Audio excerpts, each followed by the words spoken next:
It was supposed to be a fun, lighthearted night with friends, but things went south pretty quickly. I'm not even sure what came over me, honestly. I guess sometimes I just get a little carried away, but that doesn't excuse what I said. Hi, I'm Jessica, 32 years old, and I'm here to tell you about the night I messed up big time. Sometimes you think you're just joking around, but you end up crossing a line you didn't even know was there. And then there's the aftermath where you can't really take it back, but you still act like it's no big deal. That's exactly what happened at that stupid party. It all started when we were at a friend's house, just a casual get together with a few drinks and some games. My husband, Paul, was there too, of course. Paul's 35, kind of quiet, and honestly, he's always been the type who doesn't like making a scene. He's good to me and the kids. You know, he works hard, keeps things running even when I can't act my act together half the time. But me, I like to have fun, talk loud, make everyone laugh, sometimes at the wrong person's expense. We'd all been talking about what we'd been up to lately, and of course, I had to bring up how I was the one running the show at home. I wasn't trying to be serious, okay? It was just a joke, a stupid, impulsive joke, but I guess Paul didn't see it that way. So I laughed, took a sip of my wine, and said something like, yeah, at home I'm the boss. Paul, he just works and takes care of the kids while I handle everything else. I mean, I do everything. I'm the real head of the household. Yeah, the room went quiet for a second, and then everyone just kind of stared at Paul, waiting for his reaction, and I thought it would be funny, but it wasn't funny to him. He kind of smiled, but it was one of those forced smiles. I could see the tension in his face. He didn't say anything right away, but I could tell he wasn't thrilled. I should have dropped it right there, but I didn't. I just kept talking, not thinking about how it might hurt him. I started going on about how I was managing all the bills, making decisions about the kids' schools, and even handling our finances, which, let's be honest, I'm terrible at. I'm really bad with money, but I just kept pretending like I had it all together. Maybe I didn't want to admit that I'm impulsive, that I get bored and make stupid purchases, that I don't keep track of things the way I should. But hey, who needs to admit that when you're trying to play it cool, right? At some point, Paul interrupted me, and that's when I realized I might have gone too far. He said, Jess, you act like I don't do anything around here, but you're the one who spends money without thinking. You're the one who buys things we don't need, and then I have to clean up the mess. And it hit me. He was pissed, like really pissed. But instead of apologizing or owning up to anything I had said, I just brushed it off. I made a joke about how he should be used to it by now, how I was just having a little fun, and how he needed to relax. I laughed it off like it was no big deal. The thing is, I knew what I said. It hurt him. He's always been sensitive about me making him the butt of the joke, but I guess I didn't care in the moment. I wanted everyone to laugh, to think I was funny, but as soon as Paul's face tightened, I knew I crossed a line. I could feel the eyes of our friends on us, and for a second I thought, maybe I have to backtrack, maybe apologize, but I didn't. Why? Because I don't like admitting when I'm wrong. I hate it. I'd rather brush things under the rug and pretend everything's fine. I've been like this for a while. Maybe it's the way I've always been, but it's easier to act like I don't care than to own up to my mistakes. After that, the whole mood shifted. People tried to change the subject, but I could feel the tension between Paul and me. When we got home, he didn't say a word. He just went straight to the bedroom. And I knew he was upset, but did I apologize? No. Did I even realize what I had done? Not really. I mean, I told myself I was just joking around, but deep down I knew I had hurt him. I just didn't want to admit it. And as for the money thing, well, I didn't see what the big deal was. He knew I wasn't perfect with finances, but it's not like I was going out of my way to ruin us. But yeah, maybe I wasn't being totally responsible. Maybe I did leave him with a lot to clean up, but I wasn't about to take full responsibility for it. Why would I? At the end of the day, I still thought I was right. I mean, I was trying to have a little fun, and maybe he took it the wrong way. That's on him, right? So now I'm sitting here realizing that maybe I shouldn't have pushed Paul so far, but I still don't think it was that big of a deal. He'll get over it, like always, right? I didn't expect things to get worse, but of course they did. I thought I could just brush it off and move on like I always do, but no. Paul's not the type to just get over it like I assumed. The next morning was a disaster, and I'm honestly still not sure how I ended up in this mess. But here we are. So I woke up early to get the kids ready for school, just like every other day. But something was different. There was this coldness in the house, and it wasn't just the usual I'm still half asleep vibe. No, it was worse. It was like we were strangers. Paul was quiet, distant, and I thought, okay, this is fine. He's just being dramatic. I'm used to him sulking when he's upset, and I always thought it was just his way of letting things blow over. I didn't think much of it, but then as I was making coffee, he walked into the kitchen and said, "You know, Jessica, I'm tired of being the joke. I'm tired of you acting like I don't contribute to this family." I froze. The tone in his voice was sharp, not the usual Paul tone. It was like something inside him finally snapped. I wanted to say something, anything to make it right, but I couldn't. Instead, I just stood there with my coffee mug in my hand, trying to look innocent, like I didn't know what he was talking about. I mean, I already said I was just joking last night, so what more could I do? "Do you even realize how that made me feel?" he asked, his voice trembling a bit. I could tell he was holding back tears, but I wasn't about to apologize for my actions. I couldn't. I didn't want to admit that maybe, just maybe, I had taken things too far. So I did what I always do when I don't want to face the truth. I got defensive. "Paul, it was just a joke. Why are you making such a big deal out of it? You know I didn't mean anything by it," I said, trying to sound casual, but I could hear the shakiness in my voice. I hated that I couldn't control it. He wasn't buying it, though. He looked at me with this look, like he was seeing through all my nonsense. "You're always joking about me, always making me look bad in front of people, and it's starting to wear me down. You never take anything seriously, Jessica. You never take us seriously." That stung, and I knew it should have, but instead of owning up to it, instead of feeling bad about the hurt I caused, I just got mad. I snapped back with something I immediately regretted, but I couldn't stop myself. "Well, maybe if you were a little more, I don't know, fun, maybe I wouldn't feel like I had to be the one carrying everything all the time," I said, barely holding back a sarcastic laugh. I knew I shouldn't have said that, but I just couldn't help myself. It was like the words just came out before I could stop them, and the look on Paul's face when I said that, I'll never forget it. It wasn't just hurt. It was anger, pure frustration, but I wasn't backing down. I tried to play it off like I wasn't really mad, like I was just letting off some, but I wasn't fooling anyone, not even myself.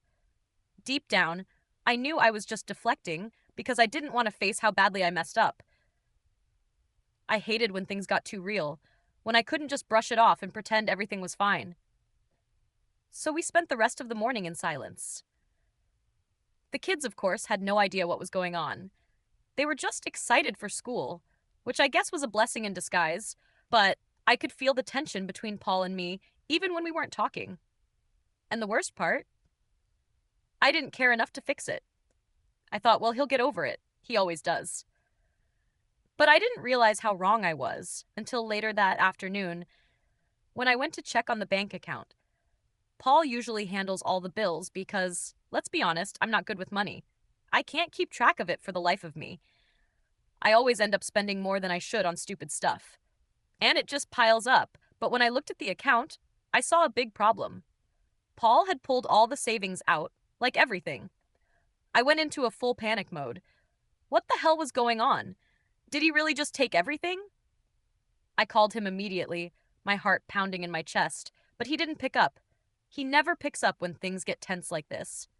So I tried texting, hoping to get some sort of explanation. Finally, he called me back, but the tone in his voice was icy. "I've had enough, Jessica. You don't take anything seriously. Not our finances, not me, not this family. I'm tired of being the one who holds it all together while you just do whatever you want. I can't keep doing this." I felt like I was going to choke. The reality of the situation hit me all at once. I had pushed him too far, and now he was pulling away. But what did I do? I went into full-on damage control mode, like always. "Paul, don't do this. We can fix it. I promise. I'm sorry. Please don't be mad. You know how I am. I didn't mean to hurt you." But the more I begged, the more I could tell it wasn't working. He didn't respond to my apologies. He just kept repeating that he was done, and I was left there knowing that I had pushed him too far, but still not really taking full responsibility for any of it. I told myself it would be fine, that he'd come around, but deep down I knew this was different. This time, I might have pushed him too far. The next few days were the quietest I've ever experienced in this house. It was so bad, I couldn't even look at Paul without feeling that heavy weight in my chest, but honestly, I still didn't know how to fix it. I didn't know how to apologize without feeling like I was giving up everything, and maybe I wasn't ready to do that. I mean, sure, maybe I was the one who made the joke, who made him feel small, but he could have just let it go. Why didn't he? He's always so sensitive about stuff like that. Why couldn't he just laugh it off like everyone else? I tried to justify my actions in my head because honestly, I didn't want to face the reality that I'd messed up. But things weren't getting better. If anything, they were getting worse. He wasn't speaking to me like he used to. And even when we were around the kids, it was like we were just going through the motions. The kids didn't understand, but I knew they could feel the tension. I felt it too. Every time I looked at Paul, there was so much anger in his eyes, so much hurt. And the worst part, I didn't know how to fix it. I spent the entire week trying to distract myself with work, cleaning, anything to keep me from thinking about how much I screwed up. But at night, when the house was quiet and everyone was asleep, I'd lie there and think about the conversation we'd had, and I'd wonder if I could have said something different. Could I have handled it better? Could I have actually apologized for once? I never used to care about stuff like this, about whether or not I hurt Paul. I always thought he was just being dramatic, that he'd get over it eventually. I never thought it would come to this, never thought he'd actually shut me out completely, but I couldn't make myself apologize. That would mean admitting I was wrong, and I just couldn't do it. Not yet. On Friday night, after the kids were in bed, Paul finally spoke to me again. We were sitting in the living room, the air thick with unspoken words. I wanted to say something, anything to make him understand where I was coming from, but my pride was stronger than my desire to fix things. Jessica, he started, his voice barely a whisper, I'm done. I can't keep living like this. I can't keep giving you the benefit of the doubt, only for you to keep pushing me away. You don't respect me, you don't value me, and I'm tired of pretending that everything's okay when it's not. His words stung, but I wasn't going to let him see how much they hurt.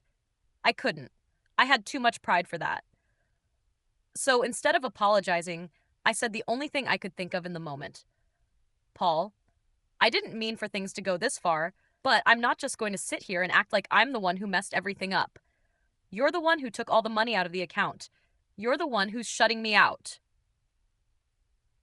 It was a cheap shot, I'll admit, but I couldn't help it. I had to defend myself. I couldn't just let him make me feel like the villain here. You don't get it, do you? He asked, his voice trembling. I've been trying to hold it together for so long, Jessica. I've been carrying everything, and you just keep taking and taking without giving anything back. I'm done. I can't do this anymore. And that's when it hit me. He was serious. He wasn't going to forgive me this time.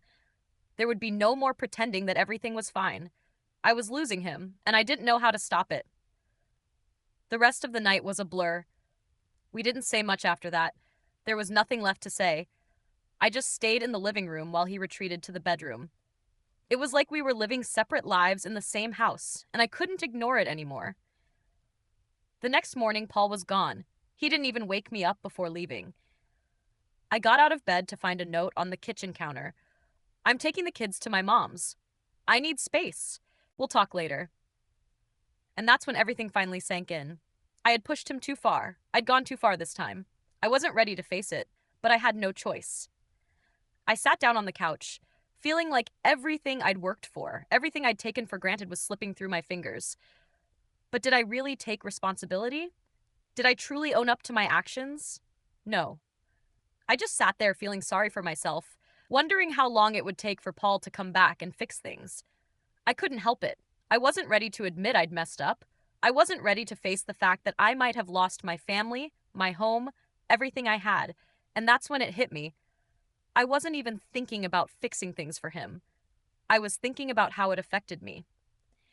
Paul stayed at his mom's for 2 days, 2 whole days of silence, no calls, no texts, nothing. And even though I knew I should have called him, should have apologized, I didn't. Instead, I spent the time scrolling through my phone, trying to distract myself from the reality of what was happening. When he finally came home, he didn't say much. He was distant, colder than ever, and honestly, I didn't know how to fix it. I didn't know how to make things right, but did I even try? No. I just sat there expecting him to come back and fix it like always. The days after Paul came back were a blur of half-hearted attempts to fix things. I told myself I'd try harder, but honestly, I wasn't sure I even knew how. I expected him to just magically forgive me and go back to the way things were, like nothing had happened. But that didn't happen. It didn't work like that. I would tell myself that things were getting better, that we were okay. But deep down, I knew I hadn't really changed. I hadn't learned anything. I was still too proud to admit I was wrong. Sure, I apologized in passing, but it wasn't genuine. I just wanted things to go back to normal without taking responsibility for how I hurt him. I couldn't stop blaming him for everything that went wrong, even though I knew deep down I was the one who'd pushed him to the edge. Weeks went by and things stayed cold. The silence between us grew more unbearable. Our conversations were superficial, like we were roommates rather than a couple. We'd talk about the kids, the house, and other meaningless things, but anything real, anything that mattered, was left unsaid, and I let it happen. I spent nights lying awake, wondering when things would go back to how they were. I couldn't understand why he was still so hurt, why he couldn't just forgive me and move on. But I wasn't ready to face the truth. I had damaged something irreparable, and maybe it was too late to fix it now. Maybe I had pushed him too far. Maybe my joke, my pride, my refusal to take accountability had all been the final straw, but it wasn't about the joke anymore. It was about the way I treated him over time, the way I took him for granted, thought I could do whatever I wanted without facing the consequences. Paul eventually packed up his things and left for good. There was no dramatic confrontation, no last argument, just him walking out the door, taking the kids with him and leaving me in the house we had built together. And that was it. He was gone. It's hard to admit, but I haven't really learned my lesson. I still feel sorry for myself more than I feel sorry for him. Maybe someday I'll realize the full extent of the damage I've caused, but for now I'm just left here trying to piece together what's left of my life and wondering if I'll ever be able to fix the mess I made. But deep down, I know I can't. It's too late for that, and maybe it's for the best. I don't think I'll ever understand how I ended up here, but I've come to terms with the fact that I'm the one who made it happen. It wasn't him, it was me. And I guess that's the hardest part to accept. If this confession kept you hooked, make sure to subscribe, like, and share. We share powerful true stories every day that explore the complex realities of life.